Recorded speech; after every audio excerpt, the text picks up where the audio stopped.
Good morning, good afternoon, good evening, wherever you happen to be in this world. This is John West yet again with Japanese business and economy.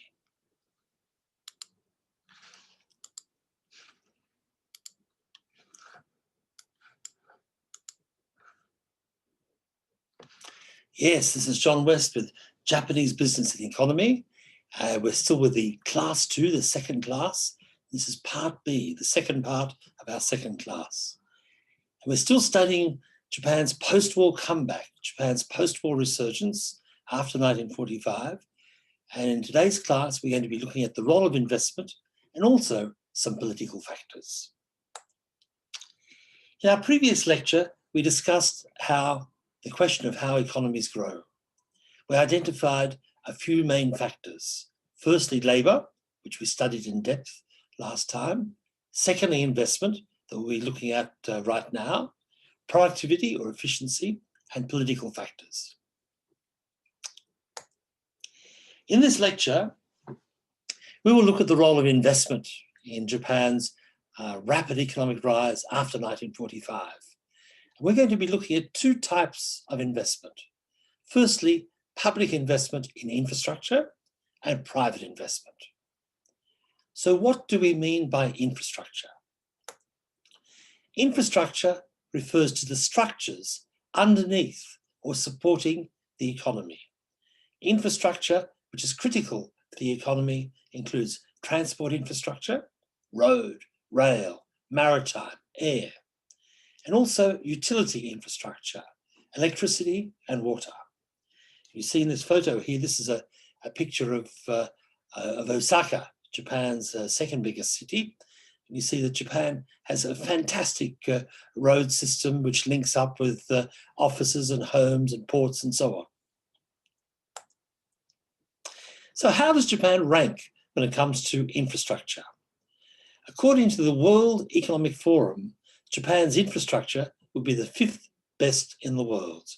Japan stands just behind countries like Singapore, Hong Kong, Switzerland, and the Netherlands.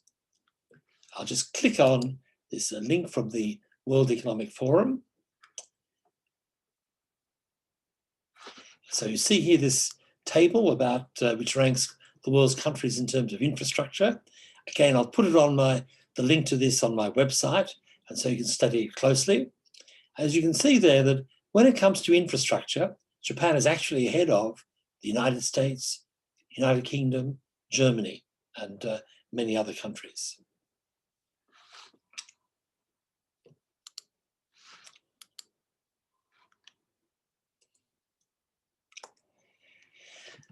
And so the fact that Japan is actually so highly ranked when it comes to infrastructure is not surprising for anyone who's visited Japan. The first thing you do when you visit Japan is usually to arrive at Narita Airport, Tokyo's Narita Airport. And here's a photo of it there.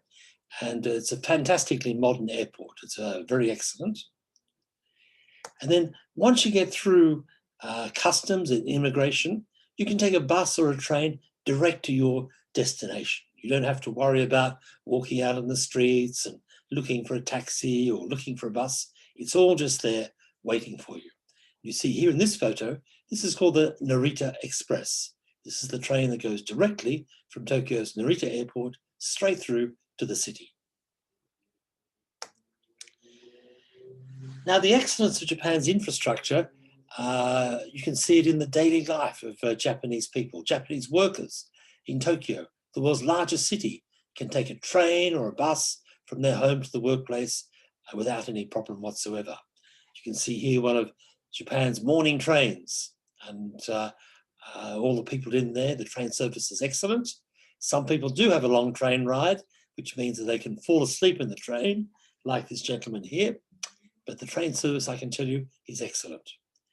And then if you're a tourist and you'd like to visit Kyoto or Nara or Osaka or any other city, you can take a high-speed train, the Shinkansen. Now, infrastructure, you see, also very clearly for international trade. Japanese exports can be delivered very quickly to ports. From the ports, we can pick up very quickly our imports. And so international trade is facilitated by Japan's excellent infrastructure, as you can see in this photo here. Japan also has very reliable water and electricity supply. So all of these aspects of Japan's infrastructure are very high quality, and they enable lives to be lived very easily and in a livable manner. And they enable the economy to function also in a very efficient manner. But as we're thinking about infrastructure, could we ever have too much of a good thing? Could we ever have too much infrastructure? Could there be cases where roads and bridges and tunnels do not pass a cost-benefit test? Yes is the answer. Sometimes there are cases where Japanese politicians lobby the government to build a road, a tunnel, or a bridge to help them become popular with their local community and get re-elected. In fact, Japan's construction industry plays a big role in Japan's politics. Government-friendly companies often lobby politicians for local construction contracts. If they get the contract, they can give money to local politicians to help them get re-elected. When a local bridge or road or tunnel gets built, it provides jobs to the local people who then support the local politician. But in fact, what happens, as you see in this bridge or road to nowhere, often this infrastructure investment can be a waste of money, can be a waste of resources. Now, this type of thing happens in all countries. We have to sort of be honest about it. Japan is not the only country in the world where such corruption exists. But Japan may be a bit worse than many other advanced countries. Indeed, you could argue that Japan has too much infrastructure. As a result, it has the highest level of government debt among the world's advanced countries. In contrast, Australia and the US arguably don't have enough infrastructure. So that's a few words on infrastructure. Japan's infrastructure is excellent, but as with everything, there is a downside, and this is politically inspired infrastructure, which ends up wasting money. Now, I'd like to pass on to the next part of this lecture, and this concerns private investment. Now, the way I like to look at the issue of private investment is Japan an easy country in which to do business? Is Japan an easy country in which to invest? Now, according to the World Bank, Japan is not an easy country in which to do business. Japan is ranked only 29th out of 190 countries. Let me just click on here. Now, it's very hard to read this table, but I'll put it on my website for you to consult. And you'll see here that the easiest country in which to do business is New Zealand. After that, Singapore, Hong Kong, United States, 6th. And way down the list, Japan. And so really, it's not good enough for a country like Japan to be only 29th on such a list.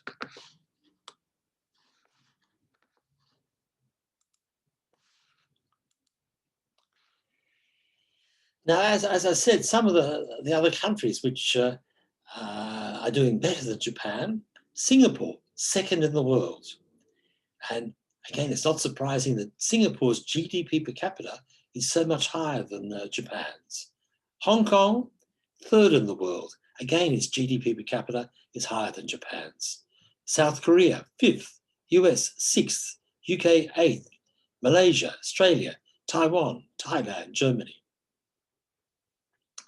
So really, for a country like Japan, which is very advanced, very sophisticated, very prosperous, it should be doing much, much better. And if it were easier to invest in Japan, if it were easier to do business in Japan, Japan would be a richer country for that. So what are Japan's problems when it comes to doing business? As the picture on the previous page implies, red tape is part of the problem. And so Japan's main problem area is, according to the World Bank, starting a business. Japan is ranked only 106th in the world. I've spoken to friends in Singapore. If you want to start a business in Singapore, it's easy. You get on the internet, you log on, 5 minutes later, you started your business. In Japan, lots of bureaucracy, lots of red tape, lots of paperwork. Getting credit from a bank, again, difficult, 94th in the world. Trading across borders, again, difficult, 57th. Paying taxes, enforcing contracts, and so on. So Japan really is a relatively difficult country in which to do business.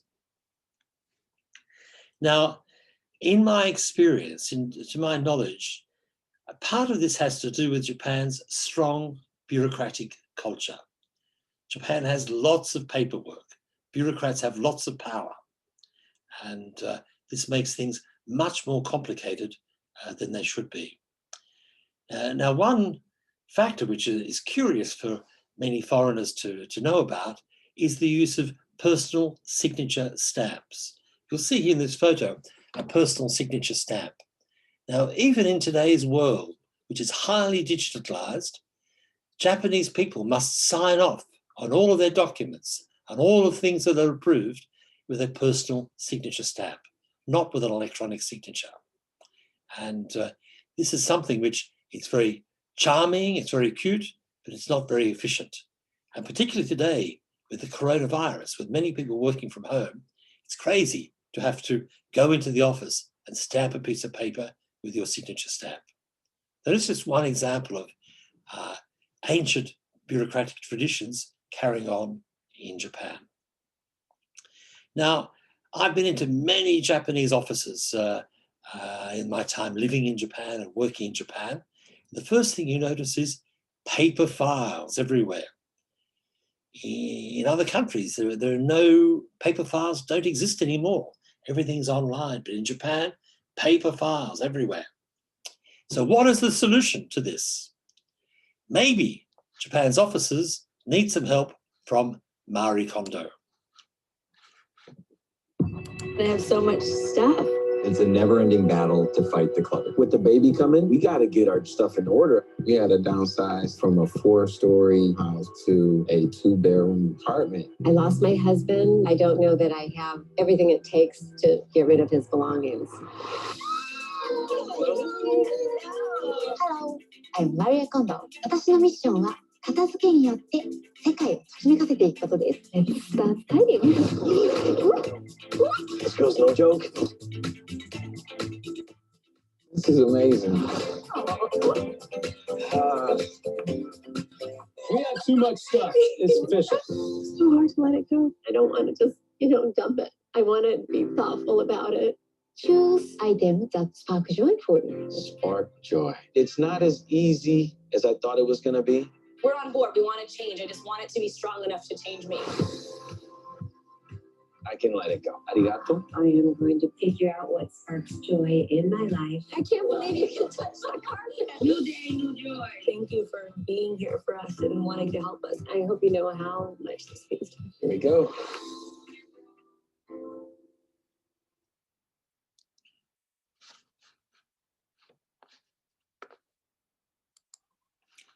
So yes, Marie Kondo. I don't really think that many Japanese offices will hire Marie Kondo to help them organize their paper filing systems, although I think they could learn a lot from Marie Kondo. But I think it's interesting for you all to meet Marie Kondo, who is a very important celebrity in Japan these days. And as you can see, she's loads of fun.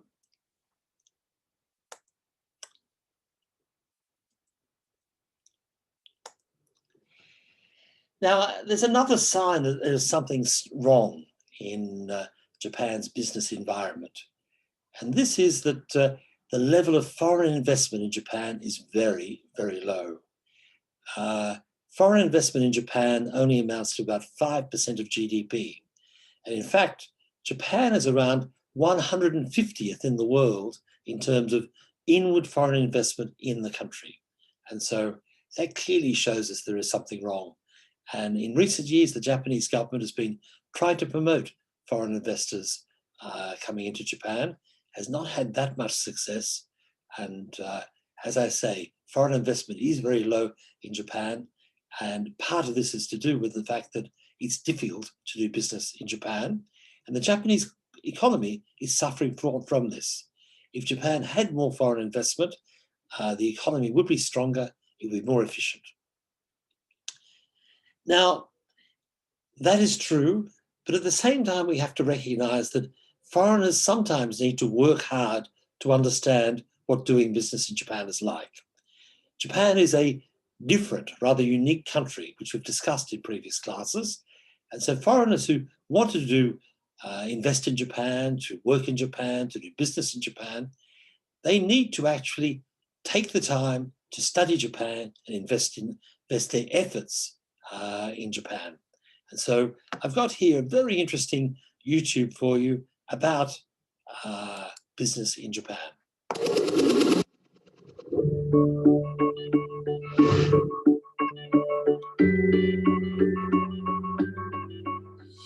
I'll talk about how to do business in Japan. The first thing is study the culture. Specifically, what you want to do is develop a genuine respect for Japanese diligence, humility, attention to detail, and cooperation. If you feel that genuine respect, then when you express it, it will be greatly appreciated. Next, you want to learn basic Japanese. It makes all the difference in the world if you can express gratitude, apologize, say people's names correctly, and make simple conversation. And when you study basic Japanese, you also learn to appreciate how hard and long Japanese people had to study to learn enough English to be able to deal with you.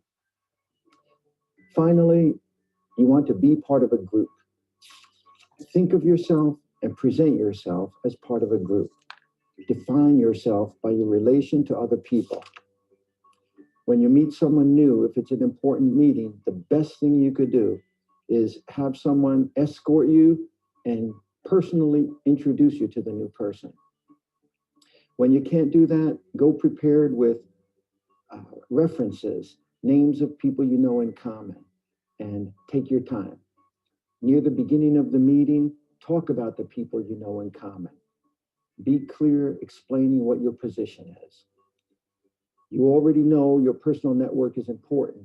In Japan, it will be even more important. So if you want to succeed doing business in Japan, study the culture, learn basic Japanese, and be part of a group.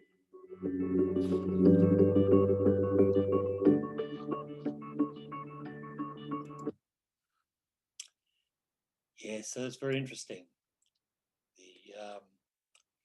As I said at first, the fact that foreign investment in Japan is so low suggests that there is something difficult about doing business in Japan. And even for Japanese people, it is a bit difficult. There is bureaucracy, there is red tape, and so on. But at the same time, if you're a foreigner wishing to do business in Japan, you have to take the time to learn about Japan. As that gentleman mentioned, there are three things that we need to learn about Japan. Firstly, learn something about the Japanese culture. It's a wonderful culture. Take the time to learn about the Japanese culture. Secondly, learn something about the Japanese language. Be able to say a few words of Japanese to your friends and colleagues. And also, be part of a group. Japan is a different country from most Western countries. Most Western countries, like Australia, where I come from, like the United States, very individualistic. But in Japan, the group is more important than the individual. And so be part of a group and present yourself as being part of that group. And so I think that in terms of doing business in Japan for a foreigner, maybe Japan has to become a little bit easier in terms of doing business, but foreigners also have to take the time to understand Japan better than they sometimes do. So that's all I wanted to say in terms of investment in Japan, public investment in infrastructure, private investment in business. Now, to close off this lecture, I'd like to discuss a few political factors that have been important in Japan's recovery rise after the World War II. Japan's excellent economic performance from 1945 through to about 1990. Now, the first political factor I'd like to mention is that although the US was Japan's key enemy in World War II, after the end of the World War II, the US decided to make Japan a friend, to make Japan an ally, and to provide Japan with lots of financial support to rebuild the country after the war. And so this friendship, this alliance, this close partnership between Japan and the US after the World War II was a very important element that enabled Japan to grow strongly after World War II. And in particular, the US provided financial support for Japan's reconstruction after the war, and the US provided open markets that enabled Japan to pursue export-led growth. Now you see here in this photo, it's a very interesting historical photo. On the right-hand side, there is the Emperor Hirohito, and on the left-hand side, you see Douglas MacArthur. Douglas MacArthur led the US operations in Japan in the few years after 1945, when the US was trying to remodel Japan after the war, and in particular, remake Japan firstly as a democracy and secondly as an ally of the US.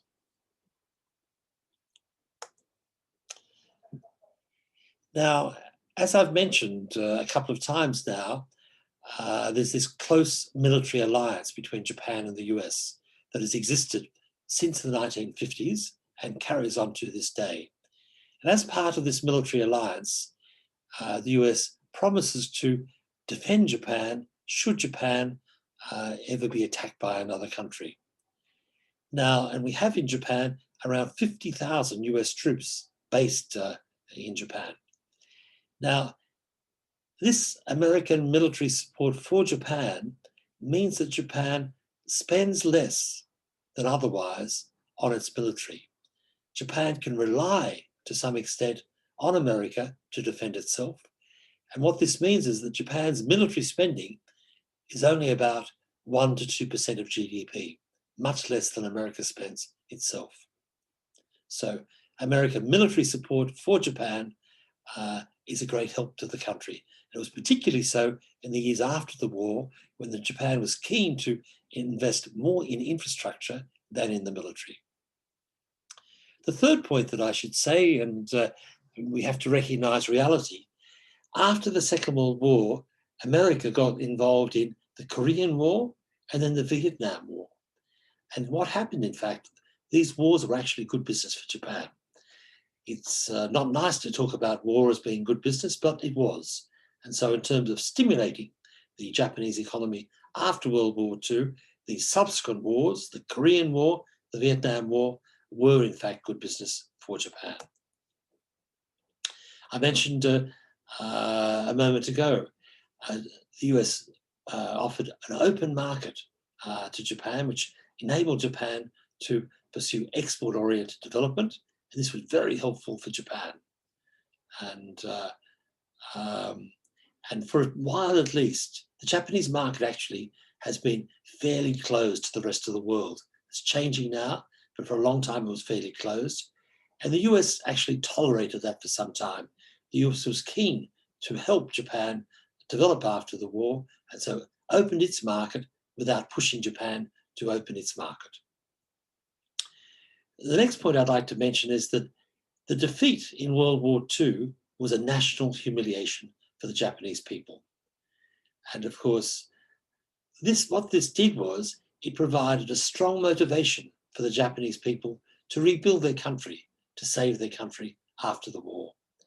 And the Japanese people have always been very hardworking people, even today, very hardworking people, but they were really highly motivated to rebuild their country so that Japan could survive and continue as one of the world's great countries. So this brings us to an end of this lecture on the role of investment in Japan's rapid development after World War II, Japan's rapid development from 1945 through to 1990. And so investment in infrastructure has been a very important part of Japan's development. It enables people and goods and services to move around.